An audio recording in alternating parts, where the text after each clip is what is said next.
Today we have a real rarity from the Norman R. Blank collection. If you've been following our coverage of Blank's collection over the last couple of auctions, you'll have noticed that almost all of his firearms are high-end European firearms. While this gun before me may at first glance look like a Manton flintlock rifle, it is actually a Haslett flintlock rifle made in Baltimore, Maryland, right around the end of the War of 1812. Lot 1242 in the upcoming August premiere firearms auction is this beautiful Haslett half-stock flintlock sporting rifle with silver mounts, gold inlays, overall a beautiful work of art.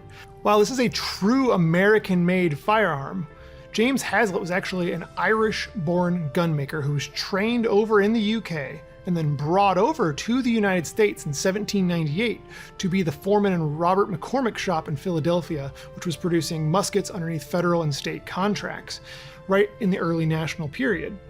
And then Haslett strikes out on his own in the early 19th century and opens his own shop in Baltimore around 1803.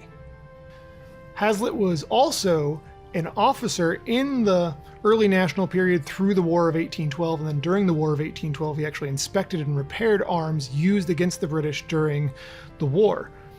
If you take a look at the patch box, up here on the finial you've got the Grand Union flag, the early US national flag, and then down below you've got a Stars and Stripes US national flag with 19 stars. That would date this flag to around 1816, 1817. And the patch box is one of the truly remarkable pieces of this rifle. The rifle overall is stunning, but when you take a look at the patch box, it's beautiful. You can see all the fine details in here. You've got classic Marshall motifs, and then of course the flags. But if you take a look at the box and the butt plate, and then you look down here at the toe and there's nothing, you'll struggle to figure out how to open this patch box. And this little note here that's been on the gun for a very long time will tell you that this little piece of the hinge right here at the top is what you have to push and move to actually get this patch box to open. So it's a hidden release, just kind of a little bit of ingenuity to show off the gunmaker's skills in the patch box. And the patch box is just one of many of the components that are actually made from silver. So the butt plate is also silver, as is the trigger guard. You can look and see that the wedge escutcheons are also silver, as is the fore-end cap. In addition to all the silver, the gun also has a lot of gold inlays. So you've got a gold inlaid wrist escutcheon, the priming pan is gold lined, the breech end of the barrel has two solid gold bands and then a decorative gold band in between. You've got Haslett Baltimore inlaid in gold on top of the barrel. You've got Haslett's maker's mark again in gold on the lock. And then you've got another gold band up here at the muzzle ahead of the silver blade front sight. The Kentucky Rifle Foundation notes that his superb work was highly favored throughout Maryland, Virginia, and Pennsylvania.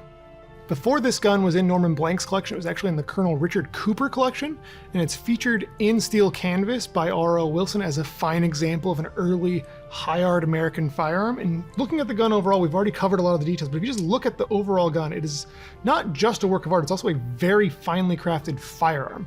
So you've got the rifled barrel, which is right around 42 caliber. You've got the dovetailed silver blade front sight, traditional notch rear sight. You got a single set trigger on this gun. If you take a look at the lock, I already mentioned the gold lined pan. You can see the lock itself is also an advanced flintlock with a guttered pan setup, so water with the pan closed will divert down these gutters away from the priming powder. And then if you look at the frizzen, you've got a frizzen spring roller on there. And then here at the back of the lock, you've also got a sliding half-cock safety. So it's got all the refinements of the highly advanced flintlocks of the early 19th century, right as the flintlock was about to be superseded by the percussion system. When you take a look at this rifle overall, you can see why it would appeal to a man like Norman Blank, who primarily collected European firearms. The next selection from his collection includes a bunch of Manton flintlock and percussion firearms in this same style. So you can see how that fits in with his Manton collection and with his European arms collection overall. But you also need to remember this is a very rare American-made firearm. American rifles from this period generally do not look like this. They are generally full stock rifles of a different style, the classic American long rifle style, while this rifle by Haslett has a very English style with American details. You've got Baltimore on the barrel, you've got the stars and stripes and the Grand Union flag on the patch box, and overall just a beautiful work of firearms art that's available in our upcoming August Premier Firearms Auction. For the first time in many years, this gun will be available, and you can acquire it and add it to your collection.